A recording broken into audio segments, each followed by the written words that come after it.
Welcome back to another episode of Honey Never Sleeps. I'm your host, Ben Bagg, and today I'm joined by a very special guest, the one and only Shook Hui. It's me. So if you're a subscriber or a fan of the show or know things about Nectar, of course you know that Shook has been on the show before a year ago, well, more than a year ago. Mm-hmm. And since that episode, Shook and I had merged our two businesses together. So Shook, firstly, I guess reintroduce yourself to the audience and let's talk about the last year. Okay. So a year and 2 months ago, I was on the podcast. Back then, I was Shook Hui, CEO of Ocean Nexus, and we were kind of like flirting with the idea about joining teams and so on. So today I'm here as Shook, the COO, Shook, the COO of Nectar and Ben's business partner. Yeah. Over a year. Yep. Yeah. Honey Never Sleeps. I'm always interviewing different business owners and leaders. And some of them have partners, some of them don't. Nobody's gone for a merger though, and we have. So let's kind of look at the last year, right? Merging any kind of business is gonna have all sorts of challenges and problems. Yeah, definitely. What do you reckon if we reflect on all of last year, what do you reckon are the most significant challenges we experienced though as partners? Between the both of us? Okay. I remember when we first merged, there was this huge high excitement, high energy. Everyone was like, whoa, they're actually gonna do it. And then we did it. And everyone was just culture shocked. Yeah. We had so many things to kind of go through, right? From simple things like when you show up at the office. Yeah. Do you come on time? Do you not come on time? Do you work from home? What time do you actually start? Yeah. I had to change the time I woke up in the morning. Damn right. Because I was like a night owl, I think, at that time, from tech and stuff. So that was a huge challenge as well. And that's me speaking for myself. And I think the culture shock came because I'm a very team-driven person. I think we all know that. And you're very results-driven. Attention to results and being super accountable to what we were doing on a daily basis. It was not something I was used to, surprisingly. But yeah, I really just had to keep thinking, we've done all this. Well, what's the outcome? What's the result? And, I think I learned a lot along the way from you. Because of that. The opposite here for me is rather than being results driven, I was not as team driven as I should have been. And, I guess a big challenge for me was also then dealing with a very different culture coming from your side of the business where, yes, it wasn't so results driven. And then I had to try to be nice to people. It's not about being nice, more just about interacting with a different group of people, an entirely different group of people that had been working in a very different way from me for a very long time. Yep. And that definitely caused, a variety of different kind of conflict. I probably upset people. No, it's not even probably. Definitely upset people. Yeah, we both have. Yeah. Yeah. And then what about us? So where do you think we most disagreed, and how do you think we resolved it? Well, that's a good question. Maybe we're opening a can of worms. Yeah, I was like, oh man, all these things that I'm still happy with. Well, I think there were a lot of instances when it came to, remote working, people we would hire, really the philosophies of how important is it to work from an office, be with the team. And for me, I've always been, come and go as you like, just get the job done, right? That's always been my motto. And your philosophy is, no, we need to be with the team, because when you have a hard day, you want the people around you to pick you up, right? And you want to see people get results, and you want to build in that mentality of, he's got results, I should be doing the same. And I think we've always had a bit of back and forth. Yeah, still probably today. Still a bit, because, there's but the human side of me says, logistically, it is a bit of a nightmare. And then the other side says, no, but it is important to have A players around, right? And actually be next to them. So I remember a lot of battles around that. I think I've been quite vocal about work from office versus work from home. Yeah. I think the experiment has failed. It was forced by COVID. And even all the giants of this world are bringing everybody back to the office full time. Yeah, sure. So I know that we've battled, and I think we also, a few challenges that came from that is I think we never quite made a decision at the beginning. I think we took a long time until we kind of concreted it. So then there was, some people had a slightly different rule. We had some remote staff in some locations, and that created a little bit of perhaps jealousy, right, from those that are in KL. They had to come to the office. Those in Manila is a very different scenario to KL, where they've got like sometimes 3-4 hours travel to get time. to the office. Crazy. Yeah.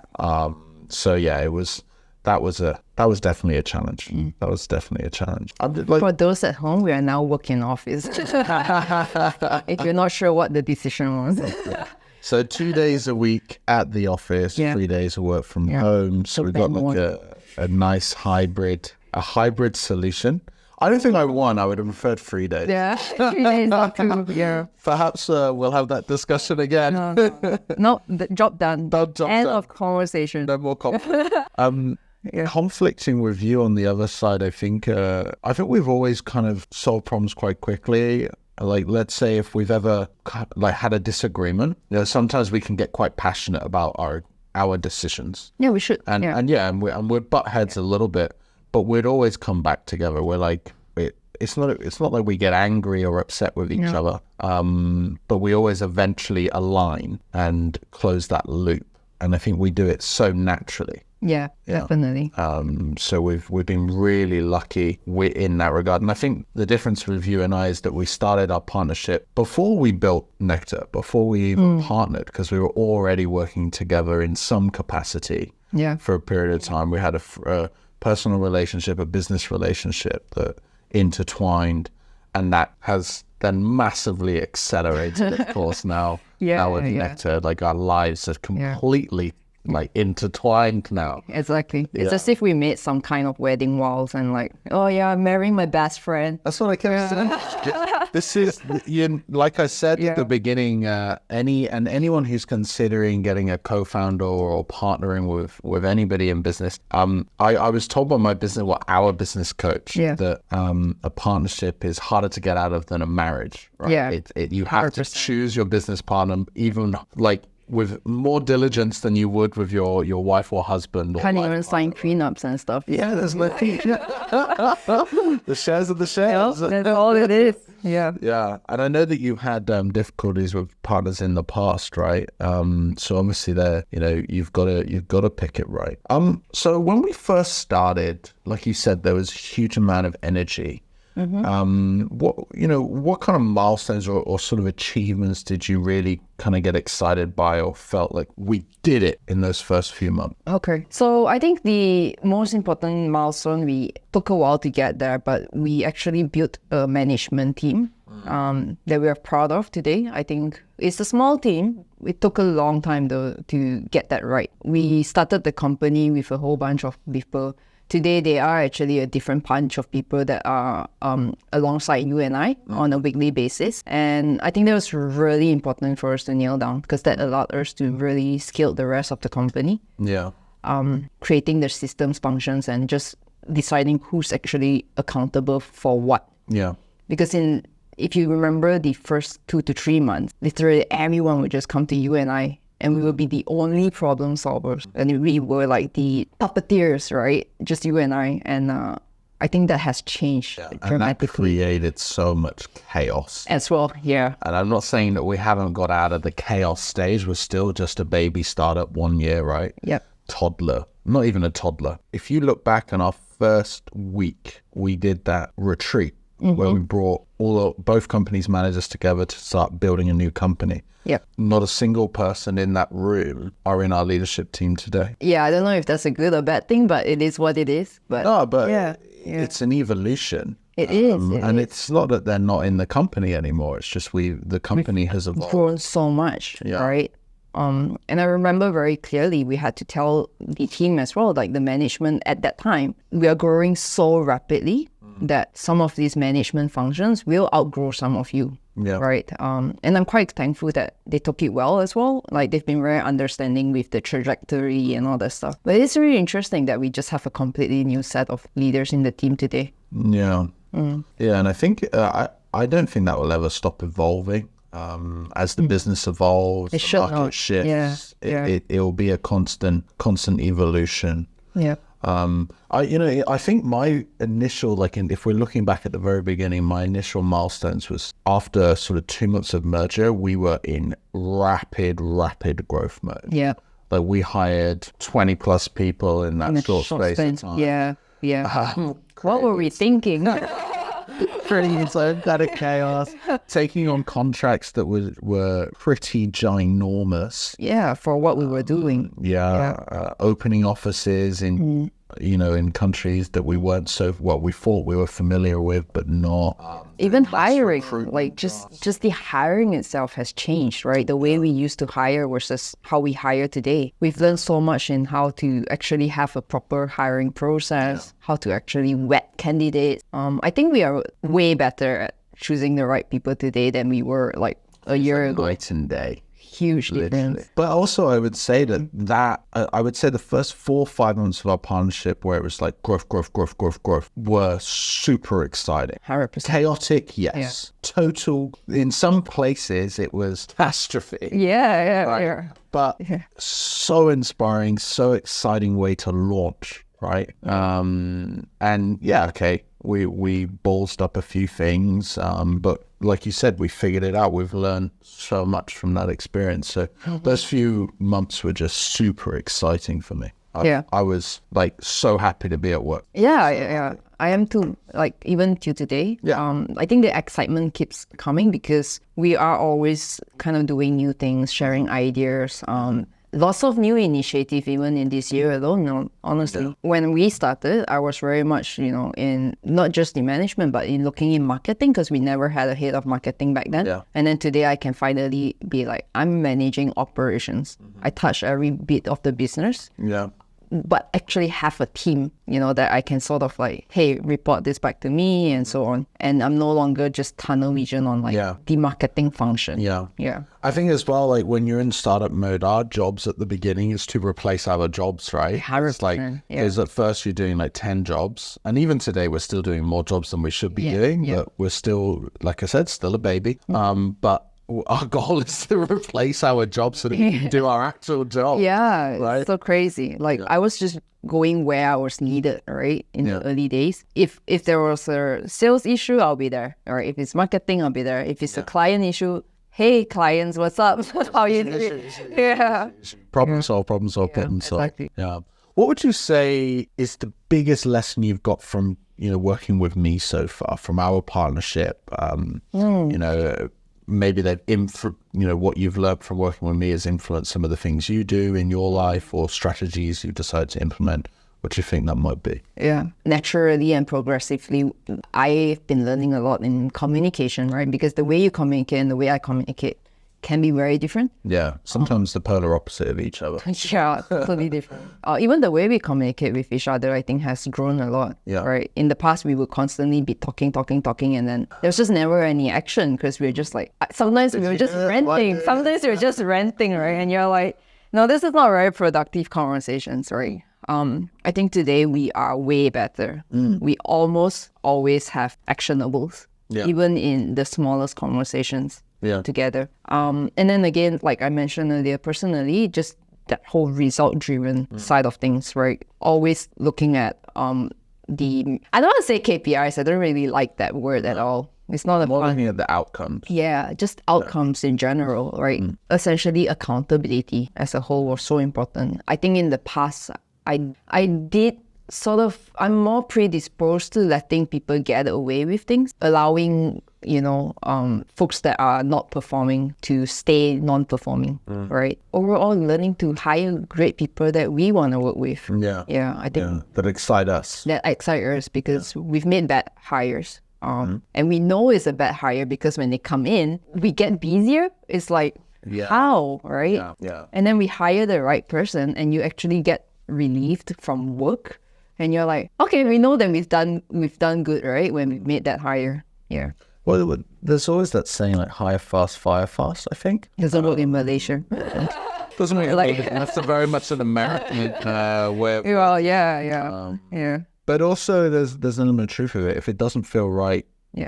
you've got to take action. I think that's 100%. definitely a big one. 100%. Yeah. Yeah. One thing I very much learned, and staying on the same track as you, is communication, because I think I don't know if it's just me or a cultural point.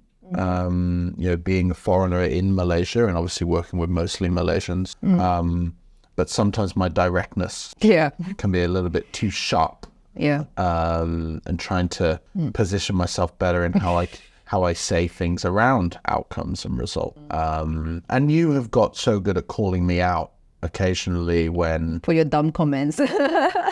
hey, they're not dumb comments, I just executed it poorly. you're a lot of times you make comments and you're not wrong, but you're not helpful either. You know what I mean? Yeah. It's like, oh, hey, thanks, Ben. Yeah, thanks. Yeah, okay. We'll action that. But yeah, no, and what I really love about that is that you do call me out. And I definitely have been growing just as a person, working with you. Yeah. And I think one of the best things, so when I was, the solo business owner or founder, you have to deal with every problem yourself. Mm-hmm. Obviously, you want to hire people to help you, but all the major issues comes down to you. You're alone. Yeah. I remember in a B Corps, there was a time where I was going through some personal life trouble. And at the same time, the business was having financial trouble and results trouble. And so that was probably the worst 3 months of my life, where I had to come to work and act like everything's great. We're going to kick ass. Let's go. Yeah. But actually inside during that time, I'm like, oh my God, I'm dying. I'm going to collapse. How can I even keep going? And you keep going for your staff, you keep going for your vision and your mission and what have you. But then when you go through those tough times, and perhaps not as exaggerated as that period I had, but when we've gone through difficult times, I've had you to talk to. Yeah. I've had somebody who's going through. You have me to be in there with the company. Oh, yeah, everyone's going great. And then we go to a room together and cry. Yeah. Yeah, sure, we cried, but it's kind of like being in the trenches together. Yeah. It's like brothers in arms. Yeah. Right? And it brings you together so much. Yeah. And I think that, in the past I got through it, but perhaps I might not have continued to get through without having you on my, in the trench with me. And I think that makes a huge difference. It definitely does. I think whether you're making the right or wrong decision, just having someone next to you going, whatever the outcome, we commit to this together. Yeah. And just having that person there who is also kind of unsure, but it's just nice to be unsure together, because if something happens and it's not the outcome you want, you have this other person who can bounce ideas with and be like, okay, now these are our actionable, right? And stuff. Yeah. And even just to be like, oh, I'm really struggling, just to have, because you can't do that with your staff. Yeah. As a founder, and any business owner knows this, right? You can't go to your staff, oh God, I'm having such a difficult time, I'm really struggling, or you can't do that, because they look to you for motivation and encouragement and stability and support. Exactly. You can't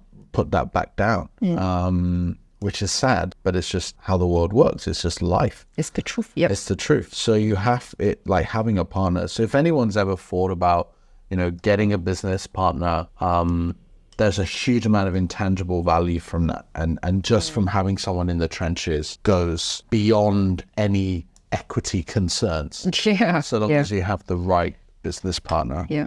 Get out those equities. Okay. So, what do you think we've changed? I guess from a lot of the lessons we talked about just today, we talked about hiring the wrong people, the right people, changing the management team. What kind of specific actions come to mind that you think, based on our lessons, we implemented a change and it delivered a really positive result. Like if you think about the biggest change we made in the last 12 months that led to something really positive. I'll tell you what it is. It's finally cutting and drawing the lines and saying, Ben, you be the CEO, you gather sales. Shuk, you be the COO, you run the business. Because the moment the both of us set our focus areas and what we were accountable for, I think that was when actual major positive change happened in the management of the company. Yeah, massively. Yeah. And interestingly, that came from having a very transparent conversation with our team. Yeah. So me and Shuk do a quarterly roasting session where everybody in a management level roast us. They tell us all the decisions they thought we made that were wrong, the things that they were really not happy about, and having that absolute transparency where Shuk and I literally sit on our hands, keep our mouths shut, and we just listen. Yeah. We only ask clarifying questions and we listen. And then leave the room without responding, and go and think about it afterwards. And the first session we did was basically like, guys, it's chaos. It was a very long session as well. Yes, and it's painful. It was, yeah. We had to kick each other, right? We said going into the session, it's like, oh man, if you're gonna start talking and defending, you have to kick each other. Yeah. And it's really good. Yeah. And when it's your decision, you do ultimately want to defend it. And the people who are coming back to you are your direct reports, and you're like, well, I made the decision. But you do have to take a step back and listen from time to time. And there was a lot of stuff that was given to shared, which was just no point addressing, but there were some really big things that really should have been addressed. And that was, I completely agree. Having that session and then going away and creating a better structured plan. I mean, look at what it did. Yeah, 100%. We're so much more organized. Yeah. We are solving problems far more effectively. We're getting more business far more effectively. And people actually knew who to go to for what. Yeah. It took a little while to get that change management, and of course have been a few. I mean, you do what you got to do. Yeah, you do. I mean, that's what it is. You have to do what you got to do. Yeah, I completely agree. I don't think I could add anything else. I think that was definitely the key. Yeah. I think the mindset, a lot of times for the both of us, and I think this is very good, is that if something's wrong in our company, it's most likely our fault, right? Even if it's not our fault, you know what I mean? It's like, it could be the lack of action. It could be putting the wrong manager there, right? There's a lot of things that goes on in the day-to-day that may not be quite there yet. But at the end of the day, we will always be the key decision makers that would actually impact the change. I mean, it's all a cascading. It's like a domino effect, right? Let's say, we hire the head of marketing who implements a change in their department that leads to a problem with delivery from, let's say, one designer. That's not the designer's fault. No. It is, but it's not. It's the head of marketing's fault, and we hired the head of marketing. Exactly. So it's our fault. Yeah. And so that's another challenge of being a business owner, right? Because everything falls back to you. Yeah. I mean, you could blame, we're working with the wrong people, blah, blah, blah. Well, who put them there? Who put them there, Yeah. And I think we went through a lot of back and forth around the wrong people for a long time. And eventually you also said draw the line splitting the teams, but we also drew the line in okay, we're no longer going to tolerate mediocrity. Yeah. Yeah. And also just never hire out of desperation. Yes. Never. Yeah. You got to onboard 10 people. The clients got to wait, man. Honestly. Delay the revenue versus something in a terrible position. So, look, we talk about this all the time. But looking ahead, what do you think do you think Nectar looks like in another year? What are we working on this year? This, because we're going to do another episode in a year. In a year's time, by the beach, hopefully, right? New cars or something. I don't know. Well, that's a good question. I think I can't say explicitly what it will be, but I think for me, first and foremost, I want it to be a very exciting, adventurous place where we are doing so many creative initiatives, right? Because at the end of the day, we just want to get revenue for clients, not for ourselves after. But, Bit of both. yeah, okay. Anyway. They grow, we grow. Yeah, exactly, right. And I want us in 1 year's time to be able to look back and say, whoa, we got this guy a shit ton of money because we did this out of the box thing and the team was with us, right? The team was like, yeah, that's a great idea. Let's go do it. And, the message to the rest of the world is work with Nectar because they will do whatever it takes in the most creative way, out of the box. Is the kind of thing you'll never see from any other company. Yeah. Right? That's kind of what I want, I think. Yeah, and I think we've started to do that quite a lot. Recently, definitely recently. And I think that with the team, it's a bit scary. And I think for anyone who would come and join us in the future, it could be a bit scary because it means we're doing new things all the time. All the time. Right? But As we should. Exactly. I mean, that's what we have to do. Yeah. And I think it's good that we realized that. I think we also did knock our heads against the wall a few times. Let's keep doing the same thing. Let's keep doing the same thing. It'll eventually work. And then I guess we woke up. We were no longer insane. Yeah. Because actually, you know what? We've got to adapt. We've got to change. I think when we first started, we said we're not doing events. Do you remember? We literally wrote what Nectar will not be. An event company. Yeah, and now we're hosting. And now we're doing events. Never say never, right? Yeah, you should never say. Yeah. Because if an event is the right way to go, then you do it. And if it's not, it's not. If cold calling is the right way to do it, do it. If it's not, it's not. Exactly. Something else. Exactly. So I think it's like that, creating a much more flexible workforce. And that's really hard. I was reading some study somewhere, and I can't quote it, I'm afraid.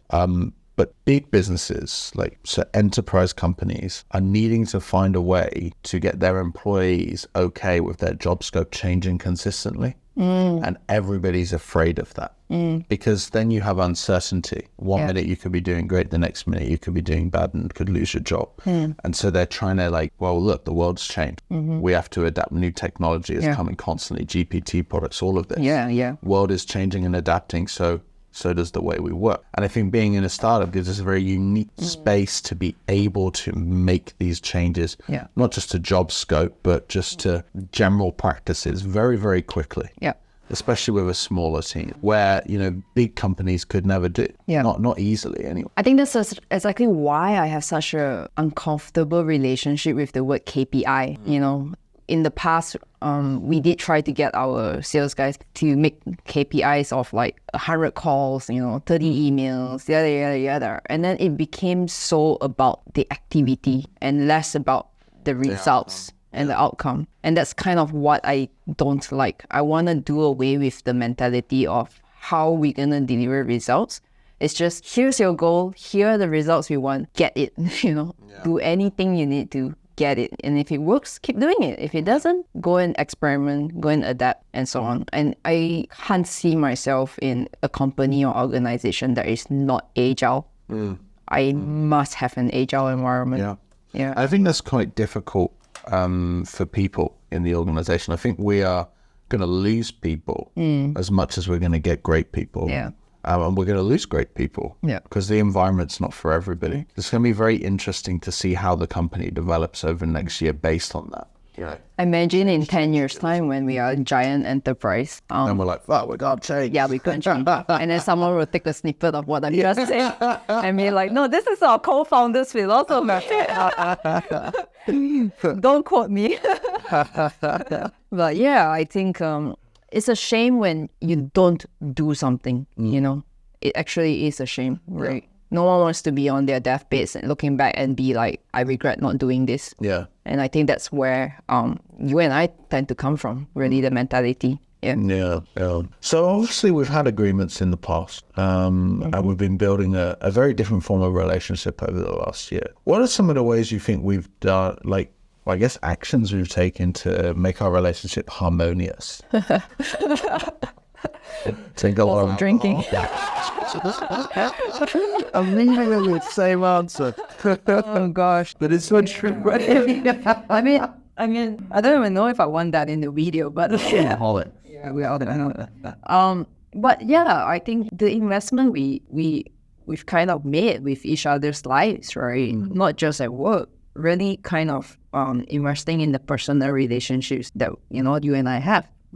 That's kind of, we trust each other so much that as much as we may disagree or even, I don't know if you're ever resentful of anything, but there's no way, right? There's no way for us to even get there because we have built this like real beautiful trust between us. And as hard as it is sometimes to hear things, you know that the other person means well, right? They're saying it for the right reasons, you know? And I think that's so key to, regardless of whatever we do, honestly. Yeah. And if we're not feeling right about things, we just talk. Yeah. Just talk. Yeah. You know? And call each other out. Yeah. So on. I think we've also like put in some steps as well. So of course, you know, we've actually got a connected social life. So we do spend time together outside of work, even though we talk about work a lot because we're passionate and we love what we do. We love talking about. Yeah, right. Yeah, we try very hard not to, but For our people around us, like, no one constantly getting shut down. Like, oh, you guys are talking about work again, and we're like, no, work is life. We're like, it's for either. yeah. But I think there's some things we've done. So we have like our daily where The ones yeah, that stand our out. daily we have a Yeah. one-on-one. Yeah. We also do our monthly dinner. We do bi-weekly joint coaching sessions. Yeah, yeah. And that sometimes we can conflict in that session, and then we've got somebody else a part of it. Yeah. So we've kind of got so many different touch points that are in the right kind of frequency, which has also helped us reduce all of that constantly texting Is each it other. reduced though? A little bit. Okay. A little bit. Only because we're busier, I think. It's not because of all of this. We just actually are We busier. just talk too much. Yeah. I think as well, like if I look back, how are we harmonious? But we had these conversations before we went into partnership. What are our values? You know, what are the do's and don'ts? What's important to us? How should we work together? And because we went through that already, we kind of had expectations set. And I think it sounds a bit weird to say, but we are harmonious because we are so comfortable when we are not harmonious, Yeah. right? We can conflict. Yeah, like it doesn't matter, like honestly. And that's because we got the deep trust. Yeah, exactly. It's completely there. So 1 out of 10, if you were to rate our year, last 12 months, 1 out of 10. 10 being you absolutely successful. This was the best 12 months ever. 1 being, God, what did I do? What's 10 again? Best year ever? Best year ever. Okay. 7 out of 10? Seven. Nah, this is just because like people always say I'm too optimistic. I would have just I'd say no 10. regrets. Yeah, I would say 10. I'm going to go in 9. I'm going 9. I think, look, for me, I know in terms of my own results, it's the best year of my life by far. There's areas definitely I want to improve on, but I also put the success in those failures as well. I consider the failures to be successes because they're lessons. Yep. Right. 10 would be that you and I are driving around in Rolls Royces, not Rolls Royces. I don't know. We're super wealthy. 1 year into our partnership. 1 year we just 10 is Rolls Royces. retiring. Yeah. No, of course not. But there's always room for improvement. Okay, 9.5. Okay, 9.5 feels settled. There you go. Harmonious. We did. Yeah. Yeah. And then we touched on this a little bit at the beginning. Perhaps I should have asked more then, but you mentioned when we merged our companies, there's like quite different cultures, right? Well, how do you think we aligned them now? And do they feel fully aligned? Do we still feel a divide between the two companies? Very good question. I do not think so. I think no one, like in the early days, people would still say like, oh, B Corp, oh, I meant Nectar, right?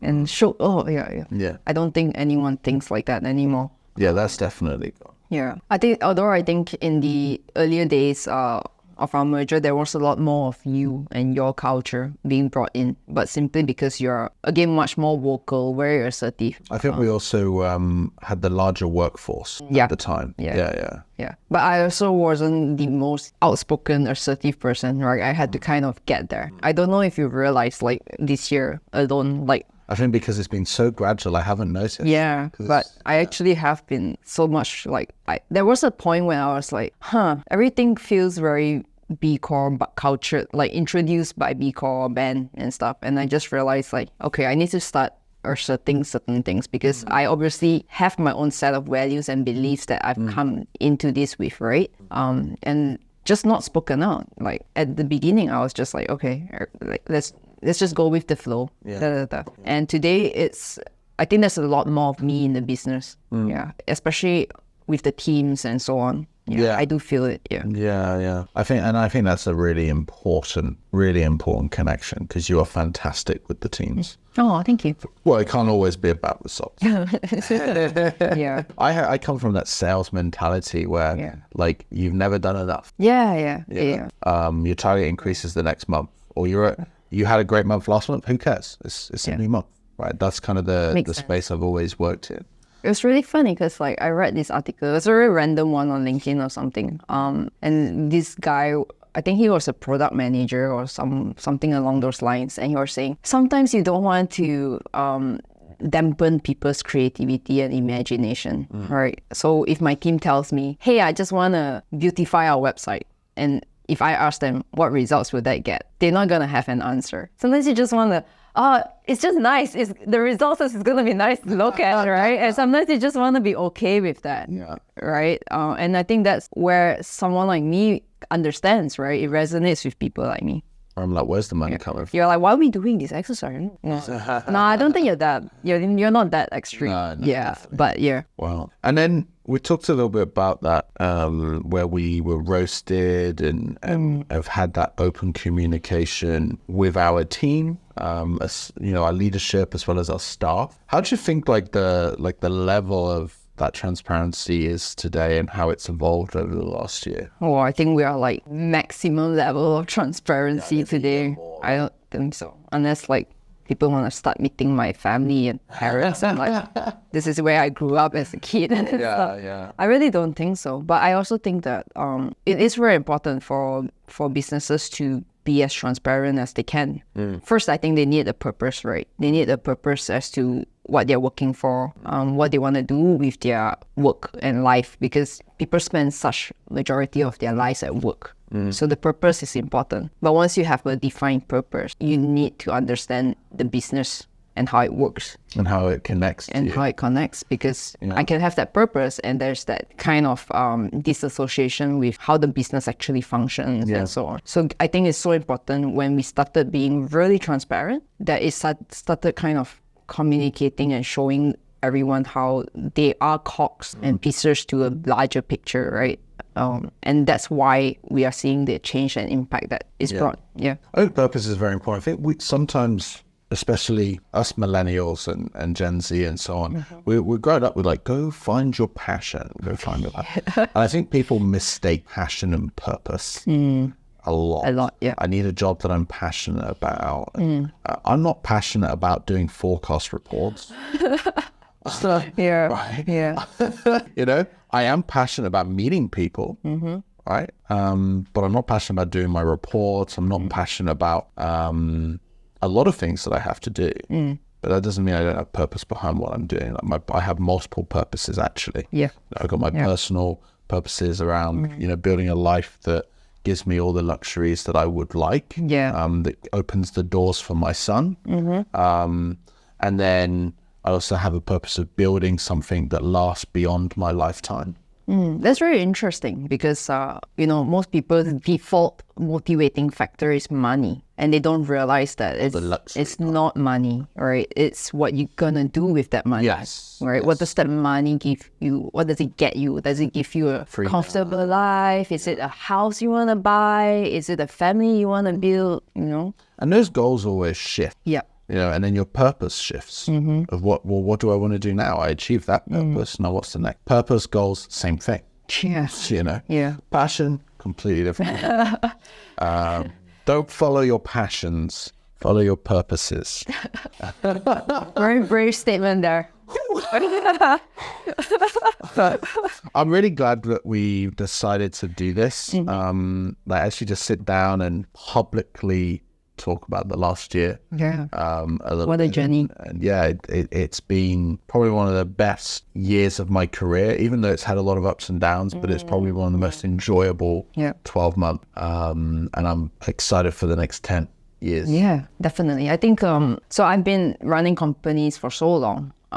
And I've never felt like I've achieved so much in 1 year and made so much progress and milestones than I've ever had, like, with our time together. Like, if I started my first company back then, I'd probably be rich by now, going at the pace we are going, right? Like, super rich. Yeah. Took me like 5 years for my first company to even figure things out. Oh, gosh. I mean, we're always figuring things out. We're always figuring things out. Well, thank you so much for coming back on. We're doing this again in 12 months. Okay. For sure. Well, that's been another episode of Honey in the Seats. Thank you so much for watching or listening. We'll see you the next time. Bye.